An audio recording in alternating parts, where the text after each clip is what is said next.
नमस्कार साथियों, स्वागत है आप सभी का आज की वीडियो में। आज की वीडियो हम लोग समझने वाले हैं एलपी एग्जाम पैटर्न और उसके सिलेबस को लेकर। तो चलिए बिना देर के वीडियो शुरू करते हैं।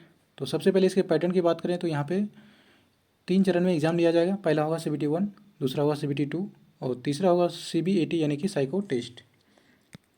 तो एक एक करके हम लोग समझेंगे। जो CBT 1 का एग्ज़ाम होगा, इसमें सभी जोन के हिसाब से जितने भी पोस्ट हैं उसका 15 गुना कैंडिडेट को सिलेक्ट किया जाएगा CBT 2 के लिए, और CBT 2 में जो है वो 8 गुना कैंडिडेट को सिलेक्ट किया जाएगा CBAT यानी कि साइको टेस्ट के लिए।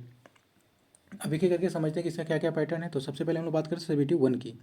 तो CBT 1 में जो है टोटल 75 क्वेश्चन इसमें पूछे जाएंगे, जिसके लिए समय दिया जाएगा 60 मिनट, और इसमें नेगेटिव मार्किंग रहेगी 1/3, यानी कि 3 गलत पे एक क्वेश्चन आपका खत्म हो जाएगा, नहीं 3 गलत में से 1 नंबर आपका काट लिया जाएगा।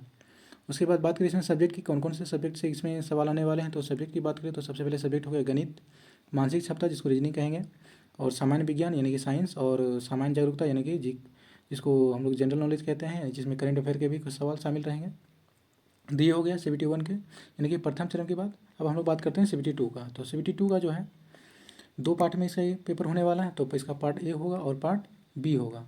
तो सबसे पहले हम लोग बात करें पार्ट ए का। तो पार्ट ए में टोटल आपका 100 क्वेश्चन पूछे जाएंगे, जिसके लिए समय दिया जाएगा आपको 90 मिनट, और इसमें भी नेगेटिव मार्किंग रहेगी 1/3। और इसमें जो सब्जेक्ट, जिस सब्जेक्ट से सवाल दिए जाएंगे वो उसमें जो सब्जेक्ट इसमें शामिल किया गया हुआ उसमें क्या है, गणित है, सामान्य बुद्धि और तर्क यानी कि जिसको रीजनिंग हम कह सकते हैं। उसके बाद दूसरा है बुनियादी विज्ञान या सामान्य विज्ञान कह सकते हैं, और एक इसमें एक्स्ट्रा जो शामिल किया हुआ इंजीनियरिंग किया गया है, यानी जिसमें मुख्य रूप से जो इंजीनियरिंग ड्राइंग को शामिल इसमें किया जाएगा।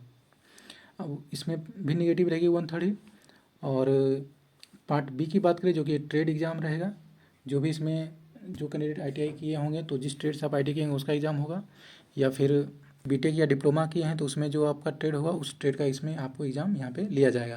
तो इसमें बात करें टोटल क्वेश्चन की, तो इसमें टोटल 75 क्वेश्चन पूछे जाएंगे, और इसके लिए समय दिया जाएगा 60 मिनट, और इसमें भी नेगेटिव मार्किंग रहेगी 1/3। लेकिन यहाँ एक चीज़ और ध्यान देना कि ये ट्रेड एग्ज़ाम है, और इसमें क्वालिफाइंग जो नंबर दिया गया वो 35%, यानी कि किसी सभी कैंडिडेट को, चाहे वो किसी भी कैटेगरी से बिलोंग करते हों, चाहे वो UR हो या फिर EWS हो, OBC हो, SC ST हो, उन सभी को 35% नंबर जो है इसमें पार्ट बी में लाना अनिवार्य है। अगर इतना नंबर लाते तभी आपका पार्ट ए का जो पेपर होगा चेक होगा, अन्यथा चेक नहीं होगा। लेकिन यहाँ पे जो मेरिट इसमें बनाया जाएगा पार्ट ए के आधार पर ही बनाया जाएगा। यानी कि सबसे पहले तो CBT 1 का मेरिट बनेगा, और इसमें से 15 गुना कैंडिडेट को सिलेक्ट किया जाएगा CBT 2 के लिए। उसके बाद CBT 2 में फिर मेरिट बनेगा, और इसमें जो है CBT 2 का पेपर के आधार पर जो मेरिट बनेगा उसका 8 गुना को सिलेक्ट किया जाएगा CBAT के लिए, नहीं, कंप्यूटर बेस्ड एप्टीट्यूड टेस्ट यानी साइको टेस्ट के लिए।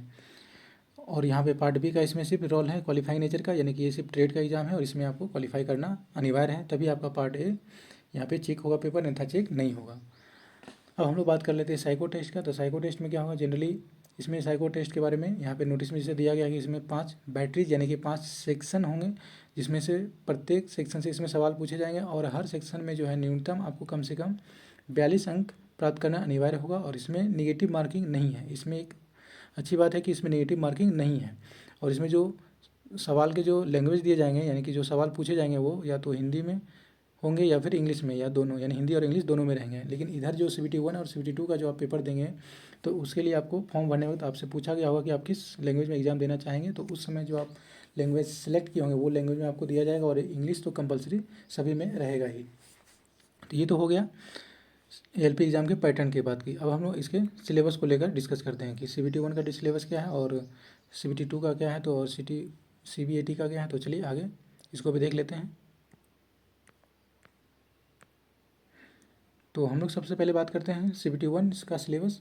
तो इसमें जो सब्जेक्ट जैसा कि बताएं कि गणित से रहेगा, उसके बाद रीजनिंग रहेगा, विज्ञान रहेगा, उसके बाद GK रहेगा, यानी कि जनरल नॉलेज का जो रहेगा इसमें।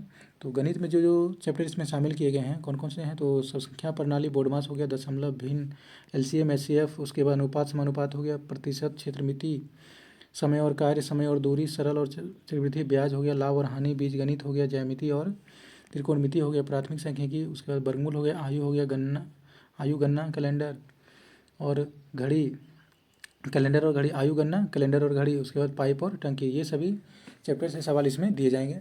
साथ ही साथ रीजनिंग की बात करें यानी कि मानसिक क्षमता, तो इसमें क्या क्या रहेंगे, तो सदृश्य से सवाल रहेंगे, उसके वर्णमाला और संख्या श्रृंखला, वर्णमाला और संख्या श्रृंखला से रहेगा, यानी कि सीरीज से सवाल रहेंगे, उसके बाद कोडिंग डिकोडिंग से सवाल रहेंगे, उसके बाद गणितीय संचालन, रिश्ते, उसके बाद सिलोजिज्म रहेंगे, उसके बाद जमलिंग रहेंगे, वेन आरेख, उसके बाद डेटा व्याख्या और पर्याप्तता रहेंगे, उसके बाद निष्कर्ष और निर्णय लेना, ये सभी से सवाल रहेंगे। उसके साथ ही साथ समानताएं और अंतर, उसके बाद विश्लेषणात्मक तर्क और वर्गीकरण, विश्लेषणात्मक तर्क, वर्गीकरण, दिशाएं, कथन, तर्क और धारणाएं, इन सभी चैप्टरों से इसमें सवाल पूछे जाएंगे रीजनिंग के। उसके बाद विज्ञान की बात करें तो विज्ञान जो है वो 10वीं लेवल का रहेगा इसमें, जैसा कि बताया गया है नोटिस में। और इसमें जो है 10वीं कक्षा के स्तर के ही भौतिकी, रसायन शास्त्र और जीव विज्ञान से सवाल इसमें शामिल किए जाएंगे।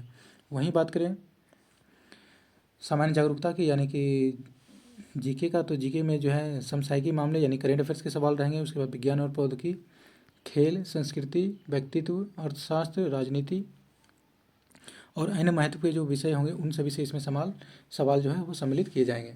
ये तो हो गया CBT 1 के सिलेबस। आगे हम लोग बात करते हैं CBT 2 का सिलेबस, जो जैसा कि जानते हैं CBT 2 का सिलेबस डिस्कस करने से पहले उसका 2 पार्ट होगा, पार्ट ए और पार्ट बी, एक एक करके हम लोग डिस्कस करेंगे। तो सबसे पहले हम डिस्कस करते हैं CBT 2 का पार्ट ए का सिलेबस। तो इसके लिए जो है CBT 1 से ही मिलता जुलता सिलेबस इसका भी है। इसमें भी गणित के लिए गणित शामिल किया गया है, सामान्य बुद्धिमत्ता और तर्क यानी कि रीजनिंग इसमें शामिल किया गया, और बुनियादी विज्ञान यानी सामान्य विज्ञान और एक इंजीनियरिंग इसमें एक्स्ट्रा शामिल किया गया है। तो गणित में बात कर ले चैप्टर, तो वही सारे चैप्टर हैं, संख्या प्रणाली, बोर्ड मास, ये सभी आप यहाँ पे देख पा रहे होंगे। तो सेम वही चैप्टर है, CBT 1 से ही मिलता जुलता है। उसके बाद रीजनिंग की बात करें तो रीजनिंग भी लगभग से मिलता जुलता वही है, सदृशता, वर्णमाला, संख्या श्रृंखला, कोडिंग, डिकोडिंग, वही सब चैप्टर इस यहाँ भी शामिल किए गए हैं। तो जैसा कि आप CBT 1 का तैयारी करेंगे तो यहाँ आपको CBT 2 के लिए भी फायदेमंद हो जाएगा।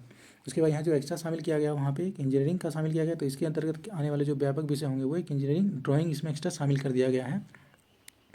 उसके बाद अनुमान, इसके इंजीनियरिंग ड्राइंग के अंदर क्या आएगा, तो अनुमान, दृश्य, उसके बाद ड्राइंग उपकरण, उसके बाद रेखाएँ, ज्यामितीय आंकड़े और प्रतीकात्मक प्रतिनिधित्व, उसके बाद इकाइयाँ, यूनिट से सवाल रहेंगे, माप रहेंगे। साइंस की बात करें यहाँ पे, साइंस में ये सभी शामिल किए जाएंगे, इकाइयाँ, माप, द्रव्यमान, वजन और घनत्व, उसके बाद कार्य शक्ति और ऊर्जा, उसके बाद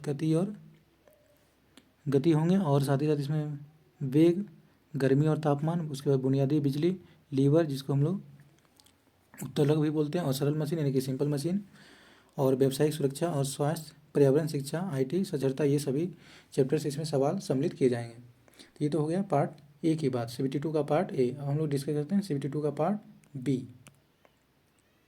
तो पार्ट बी के लिए जैसे जानते हैं कि आप ये ट्रेड का एग्जाम है, तो जो कैंडिडेट ITI किए होंगे उनके ट्रेड का एग्जाम होगा, और इसमें सभी कैंडिडेट को 35% अंक लाना अनिवार्य है, चाहे वो किसी भी कैटेगरी से बिलोंग करते हों। तो आप ITI जब किए होंगे तो ITI के समय जो आपका ट्रेड होगा, चाहे इलेक्ट्रीशियन, फिटर या फिर मैकेनिकल, जो भी ट्रेड होगा उसके हिसाब से उसी ट्रेड का आपको यहाँ पे एग्ज़ाम लिया जाएगा। और ये फॉर्म भरने में तो आप सिलेक्ट भी किए होंगे, तो वही जो आप ट्रेड सेलेक्ट किए हैं उसी का एग्ज़ाम आपको यहाँ पे लिया जाएगा। और जो कैंडिडेट डिप्लोमा किए हैं या फिर BTech किए हैं तो उसके लिए यहाँ पे जो फॉर्म भरने पर जो ट्रेड आप सेलेक्ट किए होंगे, जो कि यहाँ पे जिस तरह ऑप्शन में दिया गया है, जैसे कोई अगर इलेक्ट्रिकल से BTech किए हैं या फिर डिप्लोमा किए हैं तो उसके लिए यहाँ पे सिलेक्ट करने के लिए आपको फॉर्म भरने में दिया होगा इलेक्ट्रीशियन का, उसके बाद इंस्ट्रूमेंट का, उसके बाद mechanic, wireman, armature, coil binding, refrigeration, air condition, ये सभी ट्रेड आप इसमें से कोई एक सिलेक्ट किए होंगे, उसी ट्रेड का आपको यहाँ पे एग्ज़ाम देना है। और अगर कोई कैंडिडेट जो है इलेक्ट्रॉनिक्स इंजीनियरिंग से अगर BTech या डिप्लोमा किए हैं तो उसके लिए आपको यहाँ पे दिया गया होगा इलेक्ट्रॉनिक्स, मैकेनिक, रेडियो, TV, ये सभी ट्रेड आप सेलेक्ट किए होंगे, उसी का आपको यहाँ पे एग्ज़ाम देना है। उसके बाद जो अगर कोई मैकेनिकल इंजीनियरिंग से अगर कोई BTech या डिप्लोमा किए होंगे तो उसके लिए आपको फीटर दिया होगा चुनने के लिए, उसके मैकेनिक जिसमें कि मोटर वाहन, उसके बाद ट्रैक्टर मैकेनिक, उसके मैकेनिक डीजल, टर्नर, मशीनिस्ट, और रेफ्रिजरेशन और एयर कंडीशनिंग, और मैकेनिक हीट इंजन, उसके बाद मिल राइट, रख रखाव मैकेनिक।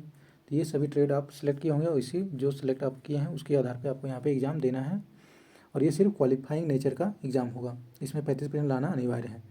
अगर कोई कैंडिडेट ऑटोमोबाइल या इंजीनियरिंग से अगर किए हैं BTech डिप्लोमा तो उसके लिए आपको दिया होगा मैकेनिक मोटर वाहन का, उसके बाद tractor mechanic diesel, heat engine, refrigeration और एयर कंडीशनिंग मैकेनिक, ये सभी ट्रेड से आपको एग्ज़ाम देना है। तो ये हो गया CBT 2 के CBT 2 के सिलेबस की बात, जो कि पार्ट बी का था। इसके बाद जब CBT 1 में आपको CBT 1 का एग्ज़ाम होगा, उसके लिए आपको 15 गुना जो भी पोस्ट होंगे जोन वाइज, उसके 15 गुना कैंडिडेट को सिलेक्ट करेंगे CBT 2 के लिए। उसके बाद CBT 2 का जब एग्ज़ाम होगा तो उसमें पार्ट ए और पार्ट बी दोनों का एग्ज़ाम देना होगा आपको। और पार्ट बी में जो ट्रेड का एग्ज़ाम है इसको क्वालिफाई करने के बाद ही आपका पार्ट ए चेक होगा, यानी कि उसको वैलिड माना जाएगा। अगर पार्ट बी में आप फेल कर जाते हैं और पार्ट ए में आप अच्छा खासा नंबर है तो वह नंबर आपका किसी काम का नहीं होगा। इसलिए पार्ट बी यानी कि अपना ट्रेड एग्ज़ाम को क्वालिफाई करना अनिवार्य है। उसके बाद आप जब एग्ज़ाम क्वालिफाई कर जाएंगे ट्रेड का भी और अच्छा खासा नंबर भी आपका रहेगा CBT 1 का जो पार्ट ए है, उसके बाद आपका होगा साइको टेस्ट यानी कि CBAT यानी कि कंप्यूटर बेस्ड एप्टीट्यूड टेस्ट। उस टेस्ट में आपको जो 5 सेक्शन से जो सवाल पूछे जाएंगे, हर सेक्शन में कम से कम आपको न्यूनतम 42 अंक प्राप्त करने अनिवार्य है। उसके बाद आपका जो फाइनल मेरिट लिस्ट बनेगा सिलेक्शन के लिए फाइनल, उसमें कि जो आपका CBT 2 का होगा, CBT 2 का जो CBT 2 का रहेगा आपका पार्ट ए का, उसका 70% और जो साइको टेस्ट होगा उसका 30% मिला के आपका फाइनल मेरिट लिस्ट बनाया जाएगा और इसी के आधार पे आपको LP के लिए फाइनली सेलेक्ट कर लिया जाएगा। तो उम्मीद करते हैं कि ये सभी जानकारी आप लोग के लिए फ़ायदेमंद होगी और आप सभी को एक एक चीज़ में समझ आ गया होगा और आपको ये वीडियो पसंद भी आया होगा। तो पसंद आया तो एक बार वीडियो को लाइक भी कर दें, चैनल पे नए हैं तो चैनल को सब्सक्राइब भी कर लें ताकि इस तरह की वीडियो आपको मिलता रहे। तो चलिए जल्दी मिलते हैं अगली वीडियो में। जय हिंद।